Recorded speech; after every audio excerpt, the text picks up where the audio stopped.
और आसमान में घटाएं छा रही हैं, काली काली घटाएं, बादल छाए हैं और मूसलाधार बारिश प्रारंभ हो जाती है। और किसने देखा है आने वाला कल किस रूप में आएगा। और निरंतर वह वर्षा ऐसी होती रही कि जहाँ जहाँ भी नदी नाले थे वो सारे के सारे ओवरफ्लो जिसको बोलते हैं, नदी में बाढ़। और बाढ़ क्या, और नदी में इसलिए ज़्यादा पूर आया है कि एक डैम था, डैम बांध जिसको बोलते हैं, बारिश के कारण तो नदी में बाढ़ आई है, इसके साथ साथ उस बारिश के कारण वह बांध टूट जाता है। और टूटने के कारण फिर कहना ही क्या। और उसी समय चारों ओर समाचार पहुंचाया गया, इर्द गिर्द जहाँ कहीं भी जो लोग थे झोपड़ी पट्टी आदि रहने वाले, उनको खाली कर दिया गया। और भी बहुत सारे मकान थे, उनको भी खाली करने के लिए संकेत दिया गया। और सारे लोग उस संकेत को, समाचार को सुन करके अपने अपने मकान को खाली करके निकल गए हैं। और जो निकल गए हैं वह सुरक्षित हैं। अब एक परिवार और ऐसा रहा जो कि उस चपेट में आने वाला है, और वह सोच रहा है कि इतना भयानक जो आपदा आ रही है, अब इससे पार तो होना है। और उसने अपने पत्नी को कहा, तुम जल्दी से निकलो, मैं भी निकलने वाला हूँ, तुम अपने बच्चों को लेकर के जल्दी से पार हो जाओ, क्योंकि बहुत कुछ घटना सामने घटित हो सकती है। सारे लोग सुरक्षित हैं, निकल गए हैं, किंतु अभी भी हमें विलंब हो गया है, किंतु निकलना तो है। इस प्रकार उसने कहा तो पत्नी और उसके छोटे छोटे बच्चे सारे जल्दी जल्दी पार हो गए। पार होने के उपरांत भी वह व्यक्ति सोच रहा है, परिवार तो पार हो गया, किंतु परिवार का पालन पोषण बिना धन के संभव थोड़ी है।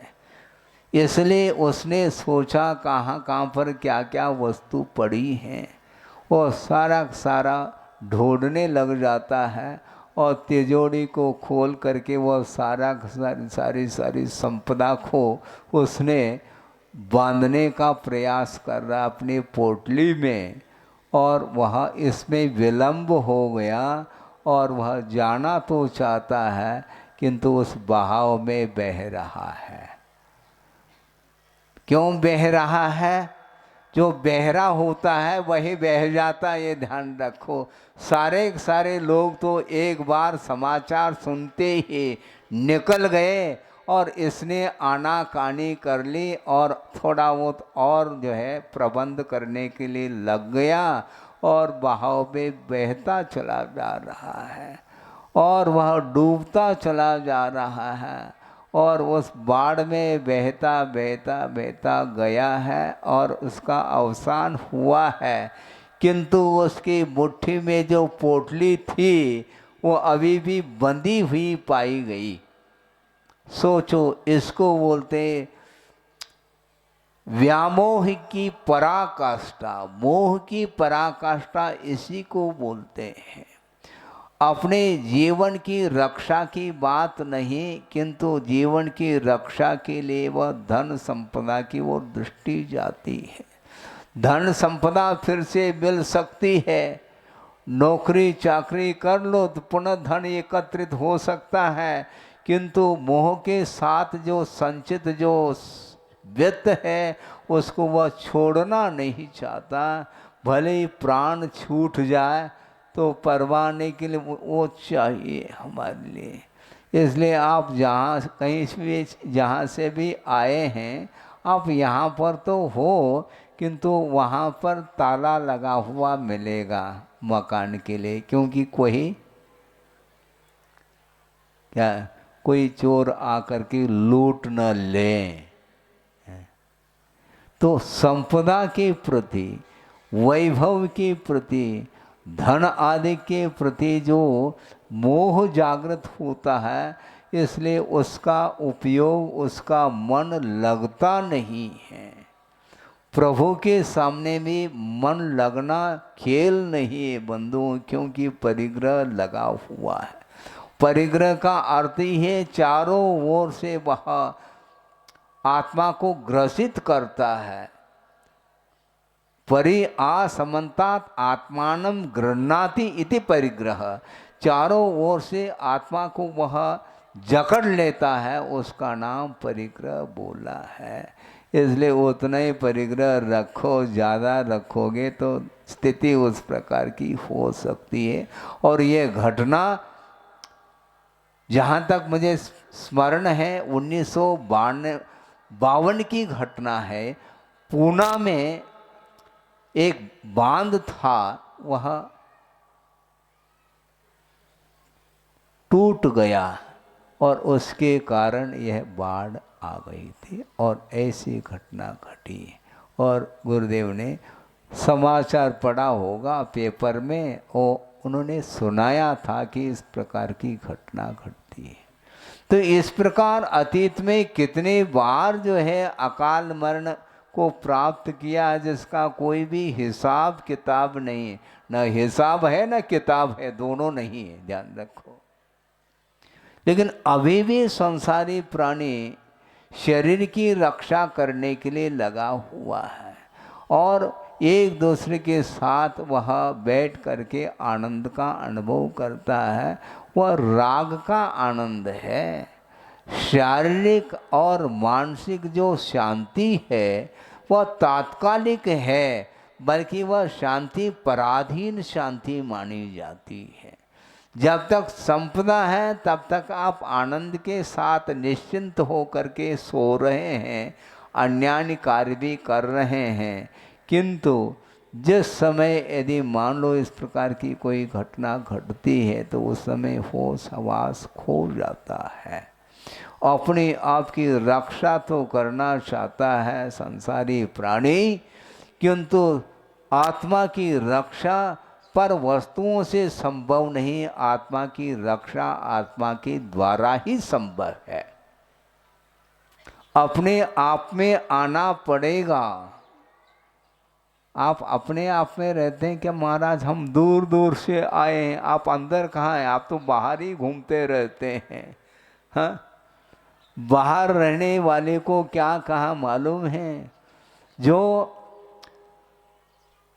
जिसकी दृष्टि आत्म तत्व से बाहर जाती है वो कौन होता है? शरीर को ही आत्मा मान करके जो हो कार्य कर रहा है सांसारिक कार्य, उसका नाम बहिरात्मा कहा है। हाँ, और एक स्थान पर एक अच्छे बहुत विस्मय हो जाता है। वह प्रसंग दिया है सिद्धांत ग्रंथों में, शुद्ध परमेष्टि को बहिरात्मा कहा। महाराज ये क्या है समझो। शुद्ध परमेष्टि को बहिरात्मा इसलिए कहा, वह शरीर से बाहर निकल चुके हैं वो। हाँ, जो शरीर के भीतर बैठा है वह अंतरात्मा है और शरीर के बाहर निकल गया वो बहिरात्मा है। ये विवक्षा है आचार्यों की, इसलिए आपको भी बाहर निकलना है, ध्यान रखो। घर से बाहर नहीं, किंतु इस शरीर से अपने आप को बाहर करना है। शरीर के साथ जब तक आत्मा का संबंध रहेगा तो शारीरिक दुख का ही अनुभव करता चला जाएगा। एक कांटा भी गड़ जाता है, वह हिल जाता है वह व्यक्ति, और वह जब तक निकलता नहीं तब तक उसका शल्य बना रहता है, वह चल नहीं पाता है। एक मच्छर भी बढ़ जाओ तो वह परेशान हो जाता है। वह चौरेंद्रिय, ध्यान रखो, मच्छर बहुत छोटा सा है किंतु पंचेंद्रिय को हिला देता है वो, है? बिल्कुल ऐसा ही होता है वो। और रात में निद्रित अवस्था में भी वह अपने हाथ को वहीं पर ले जाता है जहाँ पर मक्खी अधिक बैठी है। ये सब क्या है? ये अबुद्धिपूर्वक जो चेष्टाएं हो रही हैं, ये चेष्टा भी कर्म के अधीन ये चेष्टाएं मानी जाती हैं। डेड बॉडी में कभी भी वह हाथ हिलता ही नहीं, वो डेड बॉडी, उसके ऊपर भी मक्खी मच्छर बैठे हो सकते हैं किंतु हाथ हिल ही नहीं रहा, क्योंकि हाथ को हिलाने वाला चला गया ना। समस्या ये है, जब आत्मा चली जाती है तो शरीर है, जड़ है, उसमें किसी भी प्रकार से क्रियाएं देखने को नहीं मिलती। किंतु जीवित अवस्था में भी जो भी क्रियाएं आप लोगों की हो रही हैं वह कर्म के अधीन हो रही हैं, ये ध्यान रखो। जब तक आयु है, जब तक जीवन है, तब तक आप एक दूसरे के बीच में बैठ कर के आनंद का अनुभव करते हैं राग की दृष्टि से, किंतु एट ए टाइम कभी भी वह ऑफ हो सकता है, शांत हो सकता है, इन्हें मरण हो सकता है। ये हमेशा ईश्वर दृष्टि क्यों नहीं जाती? मरना सबको एक दिन अपनी अपनी बार। किसको सुनाना चाह रहे हैं आप? एक दूसरे को सुनाने में लगे हैं। समस्या ये जा रही है, 12 भावना अपने आप को सुनाओ, दूसरे को नहीं। मरना सबको एक दिन अपनी अपनी बार।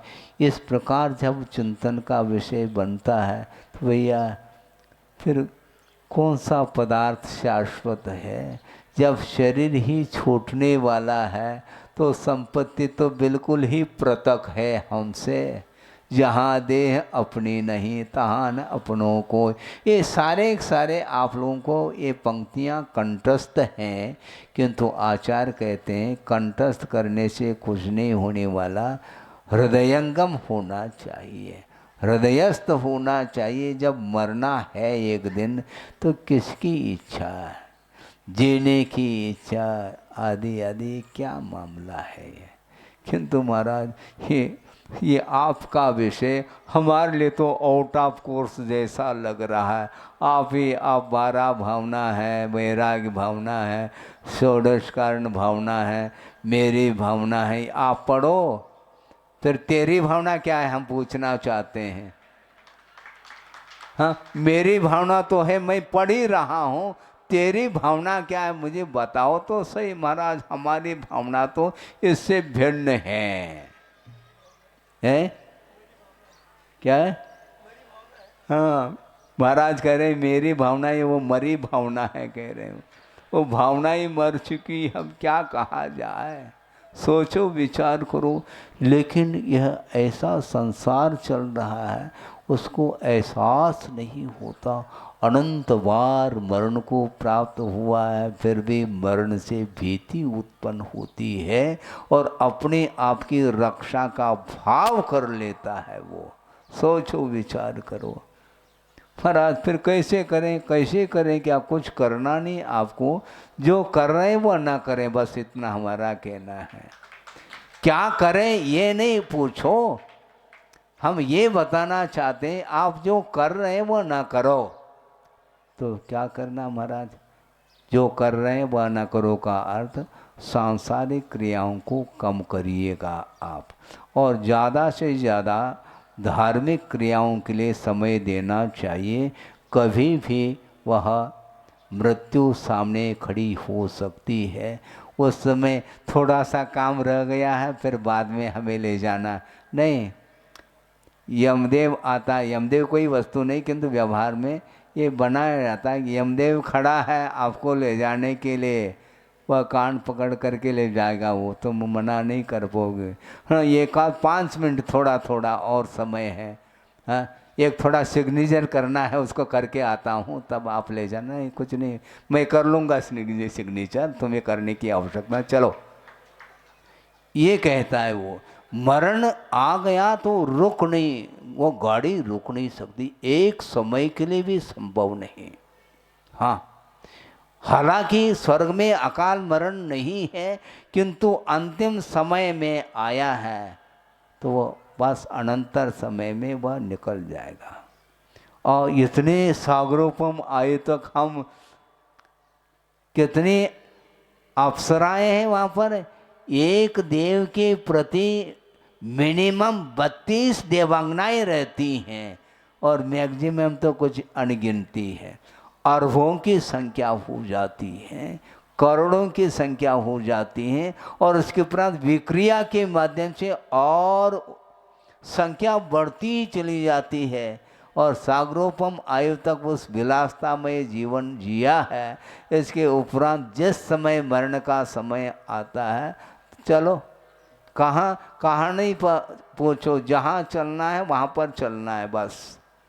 और वहाँ पर क्या कर लोगे, वह यंत्र भी क्यों ना हो, उसको निकलना पड़ेगा। मुकुट उतारो, यहीं पर जाना है, खाली शरीर तुम्हारा वैकृत यहीं पर रहेगा, कपूर के समान वह विलीन हो जाएगा, और दूसरा शरीर मिलना है। इसलिए आप लोगों के लिए कौन सा शरीर मिलेगा ये मेरा विषय नहीं है, किंतु धार्मिक अनुष्ठान के माध्यम से अपने परिणामों को पवित्र बनाते हुए यदि जीवन व्यतीत करते हैं तो आत्मा की उन्नति हो सकती है।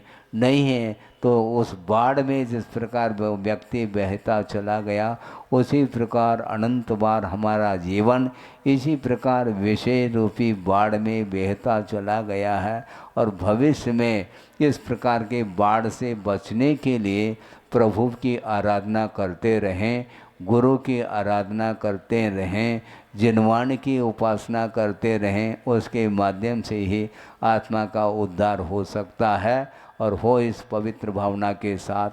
अहिंसा परमो धर्म की जय। बोधि समाधि परिणाम शुद्धि स्वात्मोपलब्धि शिव शोक सिद्धि।